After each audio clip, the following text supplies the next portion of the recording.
All right, wide receiver.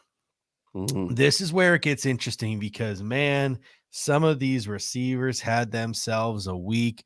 They made themselves some money. Rashee Rice from SMU, Tank Dell from Houston, who probably had the best week of any player in Mobile, Yeah, period, regardless of position. Xavier Hutchinson, mine and Randy's guy from Iowa State. Jaden love Reed. Xavier Hutchinson. Jaden Oh, Reed I had a note. I had a note on him. is a Yeah. guy who didn't get to pass the ball much with terrible quarterback play at Michigan State. He popped. A guy who's been injured for most of his career and was in that Stanford system, Michael Wilson. He popped. Dontavian Mhm. Wicks had a good week. Andre Iosivas had a solid week. Trey Tucker out of Cincinnati, I heard his name a couple of times. Trey Palmer out of Nebraska, I heard his name a couple of times, and now I'm starting to see Trey Palmer out of Nebraska in second round mocks. Mm. Joe Marino had him to the Bills in the second round. I've seen him in some other second round mocks as well. Ronnie Bell from Michigan, Pukunuku Naku from BYU, Jonathan Mingo from Ole Miss, Elijah Higgins from Stanford, even Grant Dubose from Charlotte. I think had some pop plays. So again, I listed a ton of guys there because I think a ton of guys, and the Senior Bowl is meant for guys like this to stand out, and a lot of the drills sort of accentuate the talents of certain positions more than others, wide receiver being one of them. So a lot of these guys popped. Who stood out to you the most from the wide receiver position? Yeah, I mean it's tough, right? Because if you look at you look at this game, right, and Mm-hmm. on one side you have 15 completions, right, from the American team, and you have 30 from the national, or maybe I haven't mixed up, but it sometimes it's hard to judge just from game action, so you have to go Mm-hmm. back to the practice reports. Like Rashee Rice didn't have a catch in the game, but during practice, like by all accounts, the dude was an absolute stud.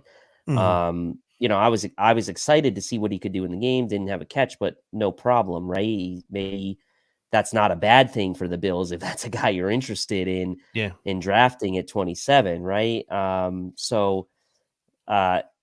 look, ultimately, I think that that's a good thing for the Bills. He's a guy that's on my radar.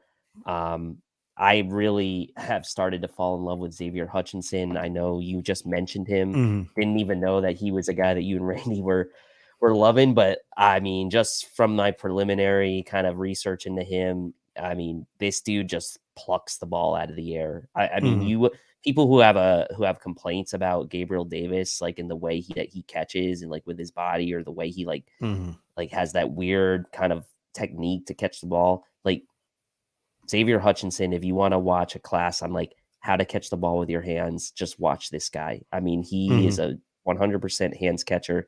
I mean, great route runner, great contested catch type of guy. Um, he's not like the speediest guy necessarily down the field, and I know that's something that Bills fans maybe Mm-hmm. are clamoring for, but route running is second to none. And if you watch a lot of those games that he played for Iowa State, third downs, he's at Mm-hmm. 1-2 yards beyond the sticks. Great field awareness, knows where he is on the field, and he's a guy that I'm really starting to like. Mm-hmm. Xavier Hutchinson, and then you know it's just one of those tough things because like so many guys get practice run at the Senior Bowl, and Yeah. only a few guys really stand out. So, but he's one guy that like now has kind of Mm-hmm. piqued my interest. That like he could be a nice fit for the Bills. Mm-hmm. I think. Yeah, and the thing about Xavier Hutchinson too, like my comp for him is Corey Davis of the New York Jets. Like he's not exactly, I think, ever going to be like that alpha number one receiver, but I think he could be a solid number two receiver. And when Corey Davis is healthy, Corey Davis is a solid number He's a two good receiver, player. and he was He's a a good top, player. he was a top five draft pick. I think Xavier Hutchinson is another guy who could get lost in the shuffle and could be available in the third or the fourth round too. I think that would be a mistake. I think Xavier Hutchinson is much better than like a Trey Palmer who's going to go sooner. But my guy through these days is Tank Dell. Like Yeah. everyone Yep. wants to make a big fuss over the size, 5'10", 165 pounds, and a lot of people want to talk about. Well, if you look at it, guys who are 5'10", 165 pounds, you need to consider that like no one that size has ever really had much success in the National Football League. Look at Tutu Atwell. Look at Calvin Austin. Well, the number one thing I'll say about Tutu Atwell is if you go back and you watch Tutu Atwell at Louisville, he was catching screen passes and he was catching bombs. He wasn't really working the middle of the field. He wasn't working like all four layers. Nathaniel Dell is a legitimate route runner. Nathaniel Dell's separation off the line of scrimmage is redonkulous, and he can work all parts of the field. He is a complete receiver. He is a complete and nuanced route runner. So, despite his lack of size, he's not a Tutu Atwell. He's not some gimmicky type of player.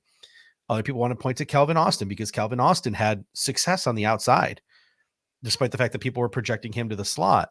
Well, Calvin Austin had Matt Canada last year to deal with as an offensive coordinator. So I don't really think the sample size is there for a guy like Calvin Austin to use as a comp. Like Nathaniel Dell is a guy who could come in right away for the Buffalo Bills as early as pick 27, despite the size, and could legitimately be that safety blanket for Josh Allen, that quick separator for Josh Allen, a guy who can work all levels of the field for Josh Allen. I think he's Josh Allen friendly. I think he's Ken Dorsey friendly.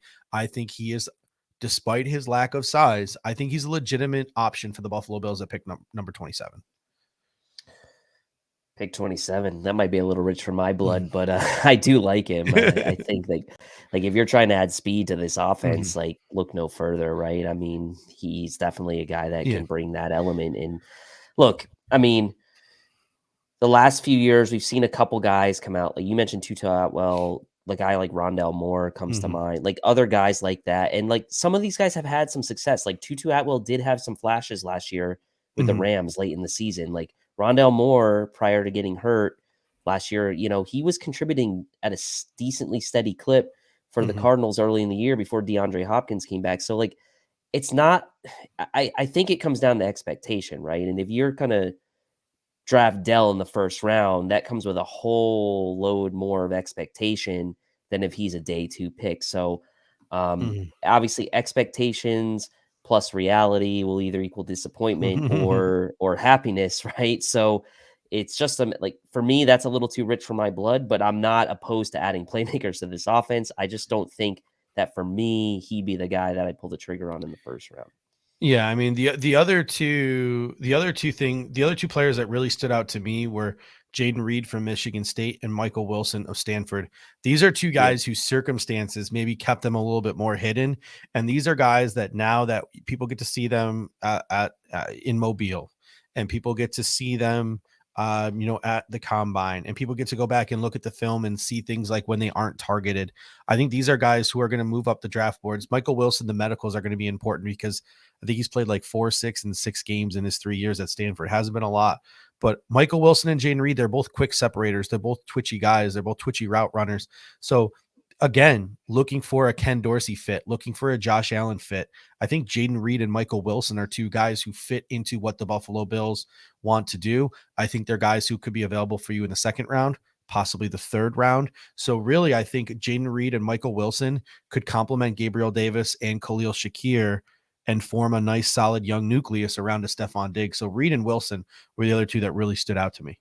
Yeah, Reed stood out. Obviously, like his versatility, he can return kicks.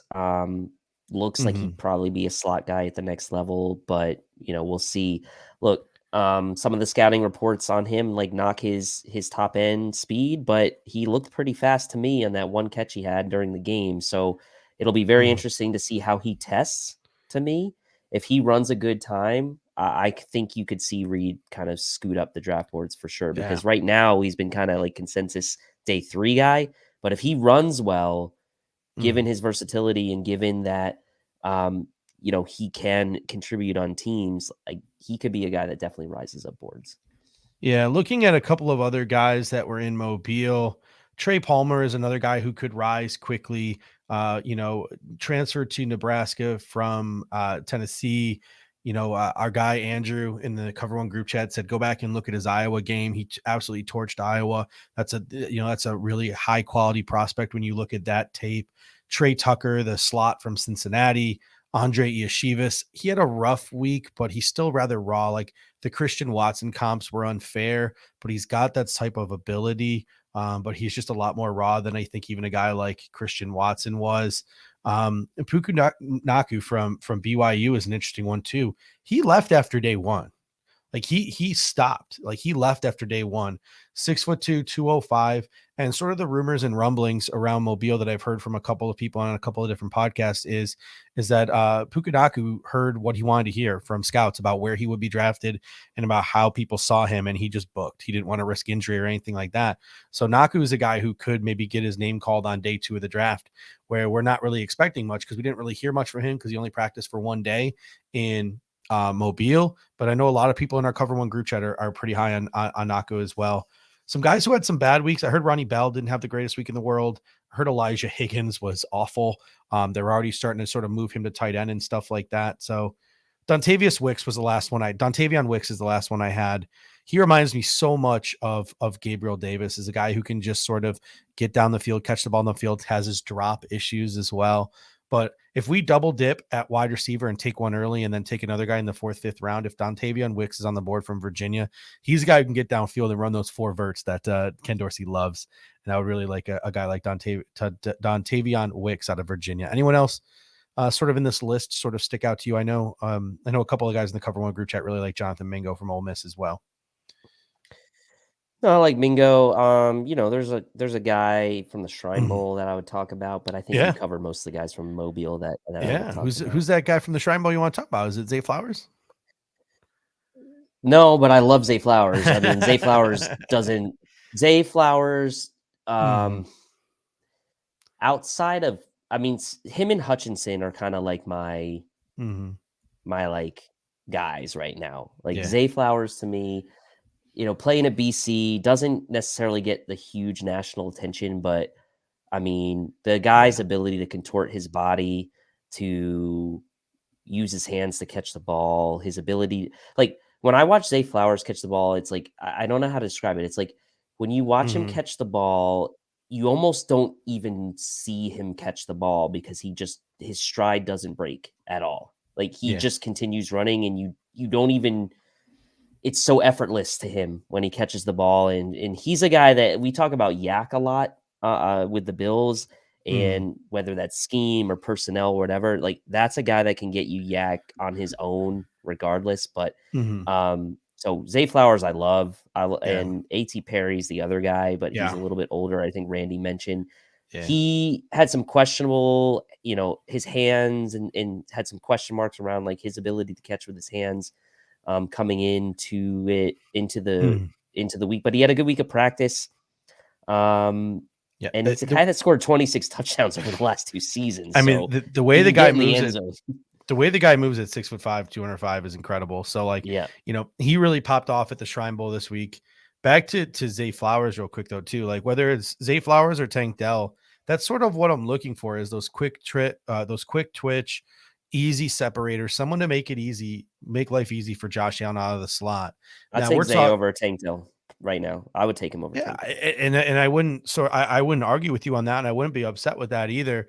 I think both could be in play at pick number 27, just because I feel like they fit exactly what the Buffalo Bills need to do on offense. But I think there does need to be a discussion too. As much as I love Zay Flowers, and as much as I love Tank Dell, there is one underclassman who does all of these things, and he does it at such a far more elite level, and that's Jordan Addison out of USC. So for some godforsaken reason, Jordan Addison is within the Buffalo Bills range.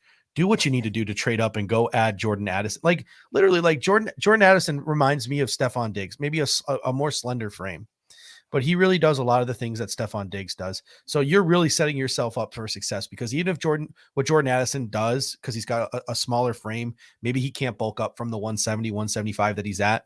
He still does a lot of what Stephon Diggs does.